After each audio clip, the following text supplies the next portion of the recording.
Hi, this is Janice Fly Mama 777. On the last video, I attempted to explain how to become a flight attendant, so I'm going to touch a little bit more on that.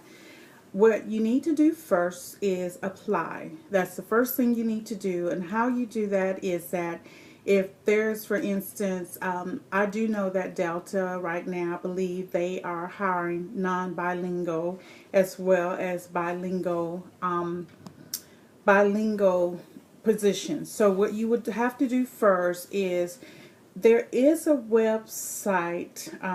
I do not know it right now. If I can try to find it, I will do my best to include it.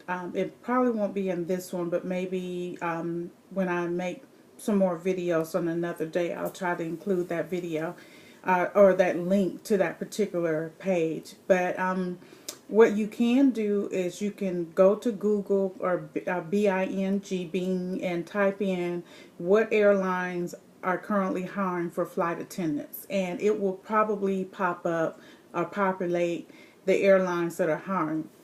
Again, there are what we call the main line. You will hear the term main line, and when they say main line, they're talking about Delta, Southwest, American, any of those big, the major, including overseas, because there are people who actually apply for like Lithuania and different airlines overseas too. So that's one you have to apply. The thing you have to remember in applying for most of these positions, you're going to have to at least be 21 years of age. The reason being is because if you have to serve alcohol. So there are a few airlines. I'm not sure of them right now, but I know when I was in the process of looking to be hired back, I started in November of 2013. I did see, I know at least one airline that I saw that you could be 18, but most of the airlines that service alcohol, they require you to be 21 years of age. The second step, after you apply for the position, you will either get an invite, which I did. I got invites to, actually, and there's one that I need to respond to that I didn't respond to. You will either get an invitation to come to an open house, or in the case of main lines, for instance, Delta, Southwest, and American, they will either have another agency. I know, for instance, Delta uses People Scouts that will contact you first.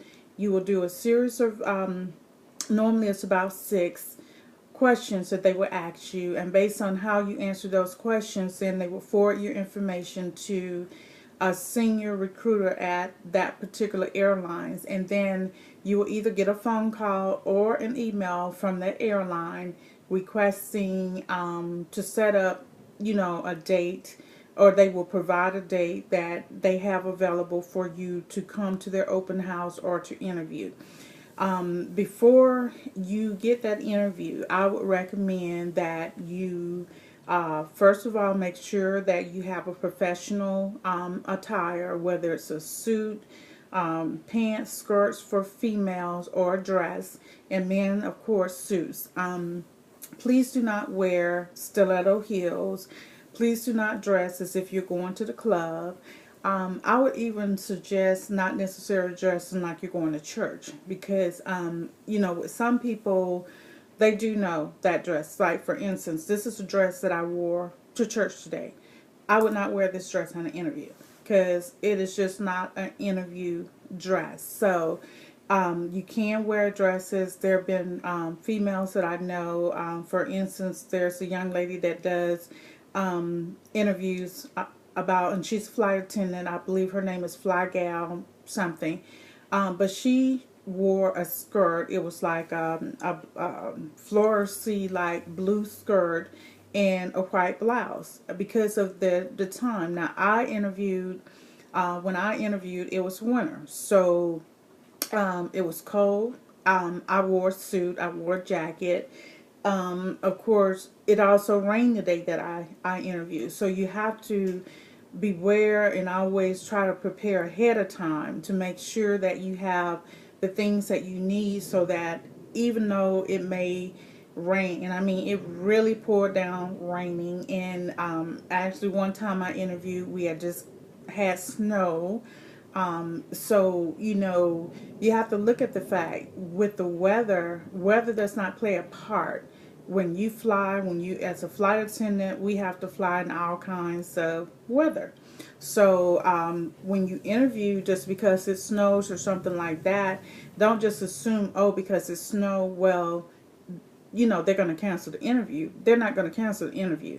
If the highways are clear and you can get to the interview, they're going to expect you to be there. So the other thing is, once you get the interview date, unless it's an extreme emergency, like somebody dies, you go to the hospital because you had a kidney stone or something, do not call to reschedule that interview, because chances are they might work with you, especially if they're interested in you, but they would look at, well, when we call, we asked you, was this a good date? You said yes, maybe you were excited, but then you decided that wasn't a good date. So basically, when you become a flight attendant, especially depending on the airline that you work with, the first year, maybe the first year, 2 years, social life is going to be on hold, because other words, you won't have a social life.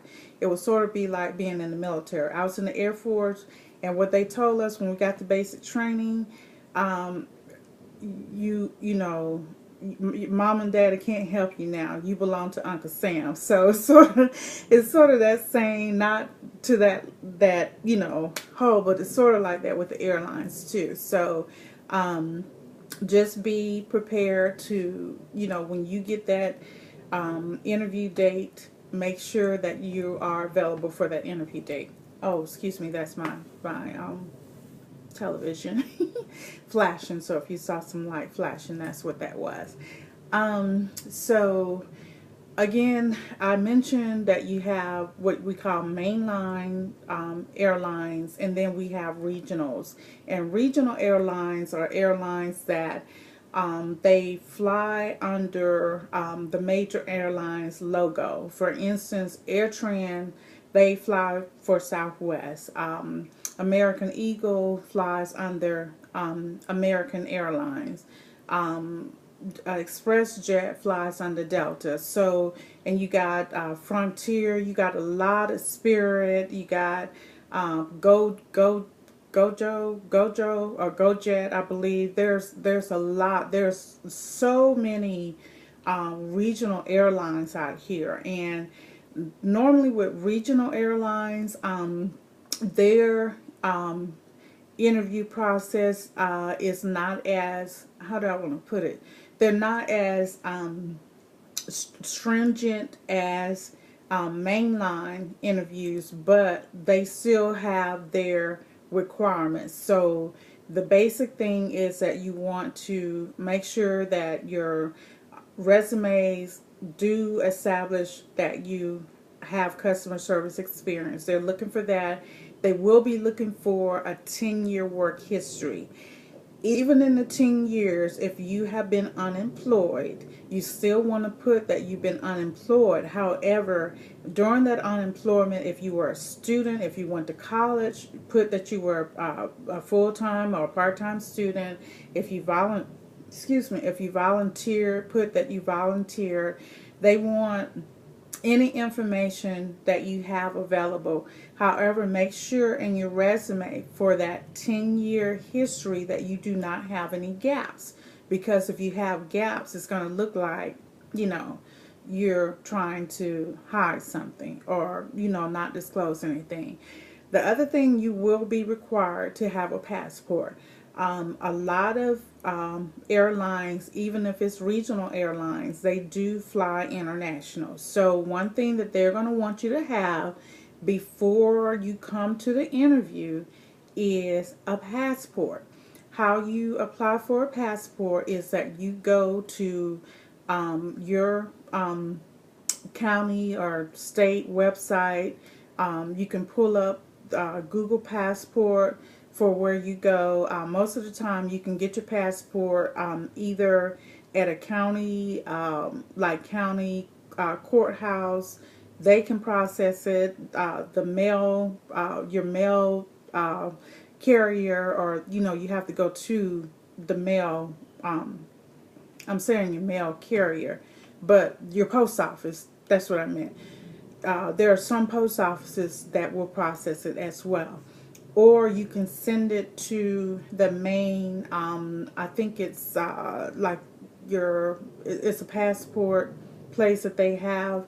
And basically, even if you process it through the post office or your local or your county clerk's office, it's all going to go to that main one. But basically, you can, save from having to drive somewhere, like downtown or whatever to get it processed. But they will require a passport unless the company specifically states that they do not require you to have a passport. Most airlines will require you to have a passport. So I would recommend that even if you have not applied, but if you're really, really, really considering applying to be a flight attendant, go ahead and get your passport. I do know of people who interviewed, they did not physically have their passport, but they did have the receipt showing that they actually had already, mailed in to have their passport. Now, some airlines, and I can tell you, for instance,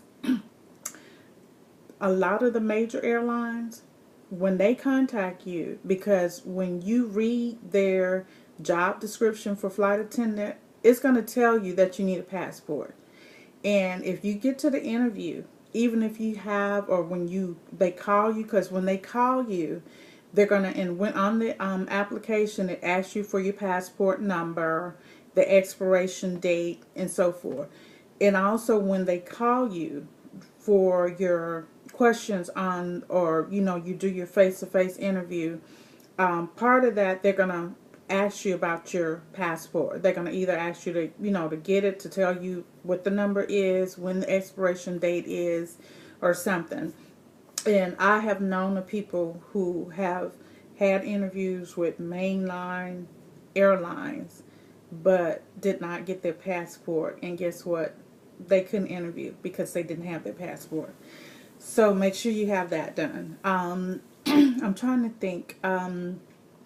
The other thing is you want to make sure that you have your birth certificate, and it has to be your birth certificate with the seal, the raised seal on it. It cannot be a copy. It has to be their original birth certificate. You later on, if you're married, you will need your marriage certificate, but I might talk about that because I am married, but you don't need it for the interview process. But you will definitely need the passport, and probably, well, not probably, you will need to bring your birth certificate, and you may need to bring you will be required to bring your social security card. So those are things that they're going to request that you bring with you, as well as your resume. I believe you're going to have to bring like 2 to 3 copies of your resume, as well as copy of your passport, copy of your birth certificate, and also your 10-year work history. Even though you have your 10-year work history on your resume, they still want you to separate that because they want to be able to look at it at a glance. So those are things that you will be required to bring once you, but just have those things available even before you have the phone call, but definitely before you go to the interview. Again, your dress is very important. Make sure that you're professionally groomed. If you have any questions, just ask somebody. If you live close enough to an airport, where maybe you want to from time to time, drive out, and maybe if you see like flight attendants, just talk to them, or if you get into